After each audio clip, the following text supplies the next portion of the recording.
As you very well know, students are supposed to be the workforce of the next generation. Universities and institutes are supposed to prepare them to the future, and as we very well know, it's not always that easy to make the changes needed in these very well-established institutes.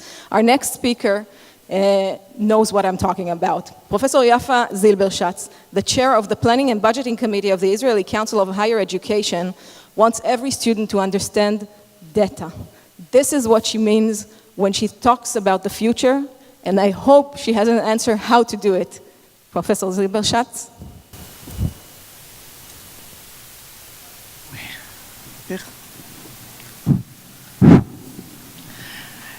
תודה רבה, בוקר טוב, good morning everybody. I understand it's going to be in English, and I hope I can a little bit focus and show you what's going on within our system. So as you all know, Israel is currently celebrating its 70th anniversary. Presently, 9 universities and 32 colleges offer higher education in the country. Will the universities and colleges look the same as they do today in 70 years' time? We would expect the answer to be yes. Universities have existed for hundreds of years. During all this time, lecturers have been standing in front of a classroom and conveying their ideas, writing information on boards set up in front of students. At most, the chalk has been replaced by an erasable marker and sponges used instead of cloth. But the classroom structure, the structure of the frontal lesson, has remained constant. The universities and colleges are also built on concept of awarding degrees, BA, MA, PhD. Will this be the case in 70 years from today?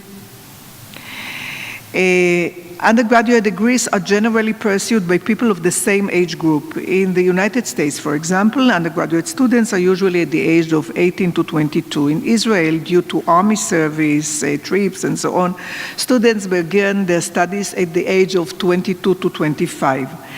But still, most of the students in Israel are in their 20s. You go to the campus, you see only young people. Will this stay the same?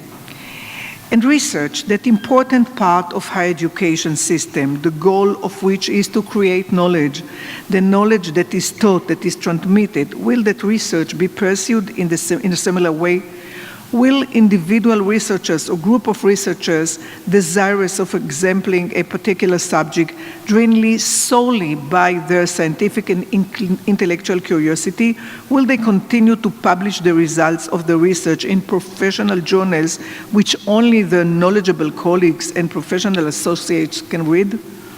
Will the enormous fund of knowledge encountered while undertaking such research remain unutilized and abandoned on these researchers' computers?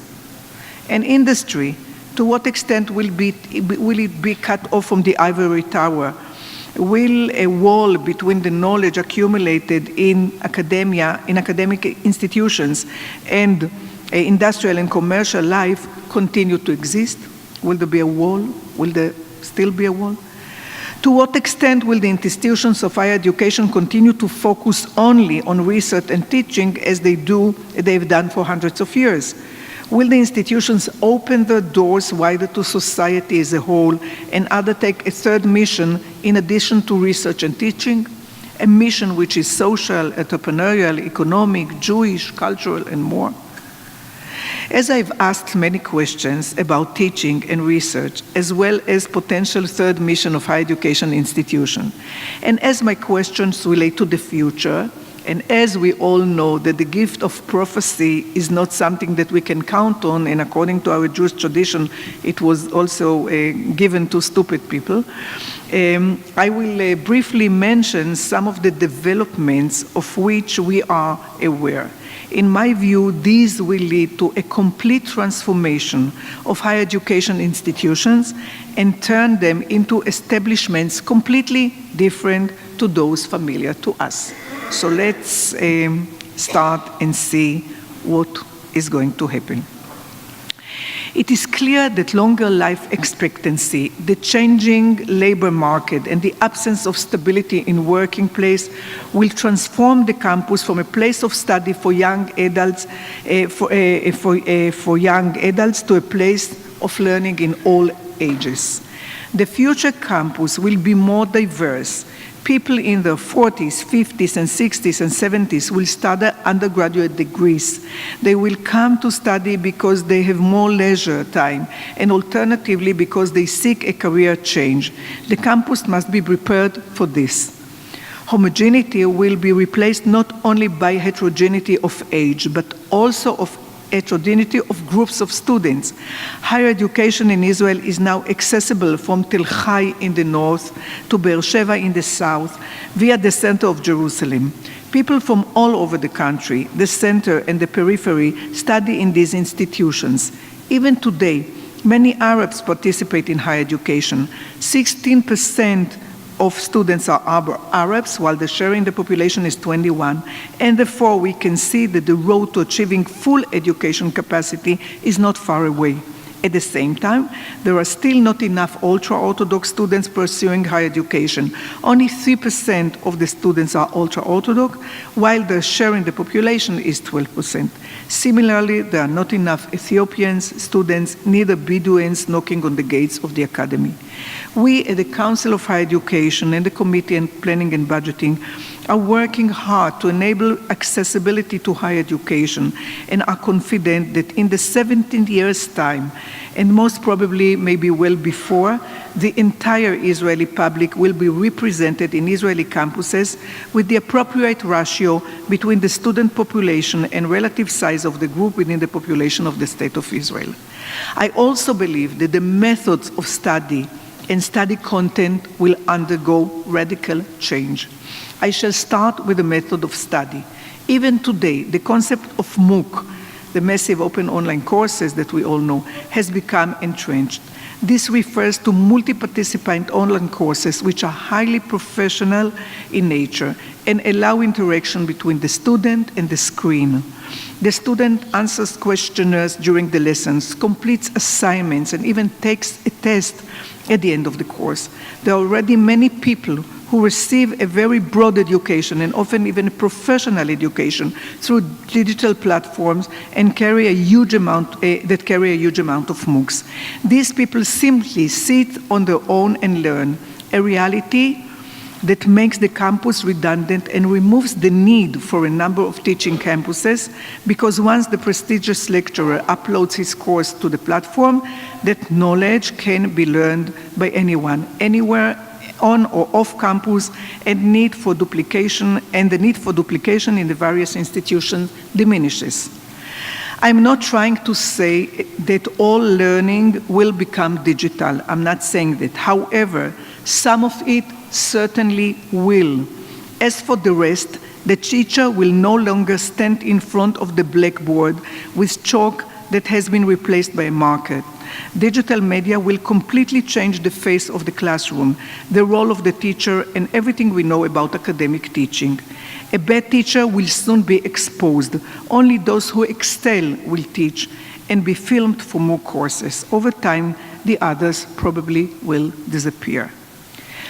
We have a plan for initiating more courses on various campuses, and we are sure that this is just the start and something much greater that will bring about an amazing blossoming of knowledge on campus and will ensure the accessibility of knowledge for all at every stage of life.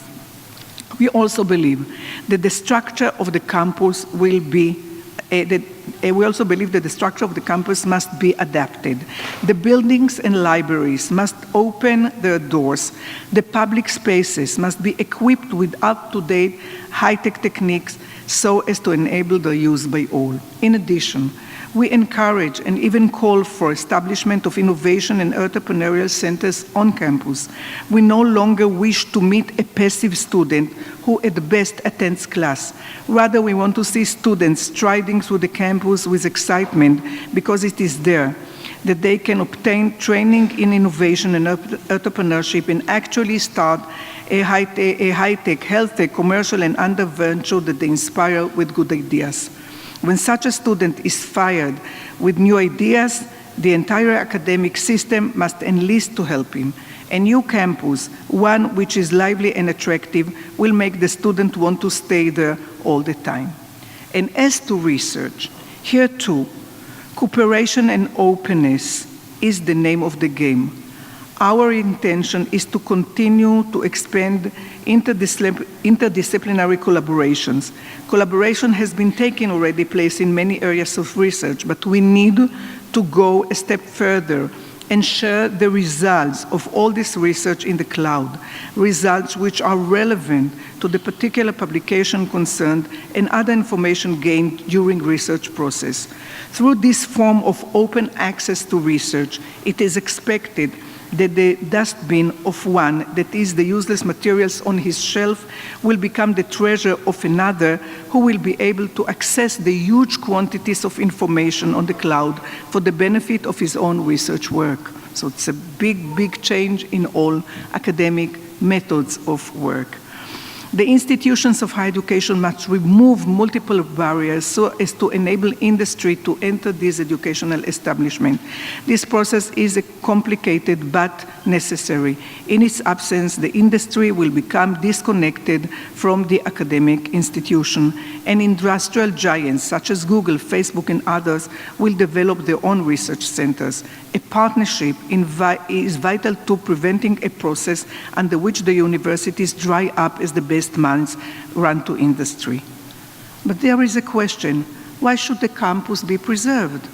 Why should research continue in a campus framework if it can be performed in industrial context? Perhaps its time is up.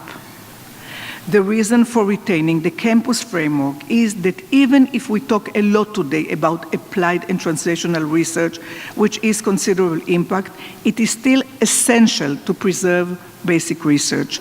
Consideration of finance and efficiencies must not take over and destroy the curiosity that is the basis of research as a whole and that allows the creation of knowledge. Therefore, if the applied studies are carried out on campus itself, inevitably the university purse will be enriched, while basic research will continue to be performed, and this is sanctity. We all must preserve it. Thus, in 70 years, there will be laboratories on campuses where researchers apply ideas to products, while alongside them, other researchers will continue basic research. Exactly how this will look 70 years from now, time will tell. But in my mind's eye, I see magnificent modern buildings built with the support of industry, inviting researchers and students to come and spend time with practitioners. In addition, in 70 years, every institution of higher education will be engaged in its third mission. The younger generation will not accept indifference generally, and social indifference in particular. Therefore, each institution will choose a social projects or projects which will take under its wings with the help of its students, who, as I mentioned, will be persons of all ages. Higher education institutions in 17 years, and most probably even earlier, will be completely different from that we know today. Thank you very much.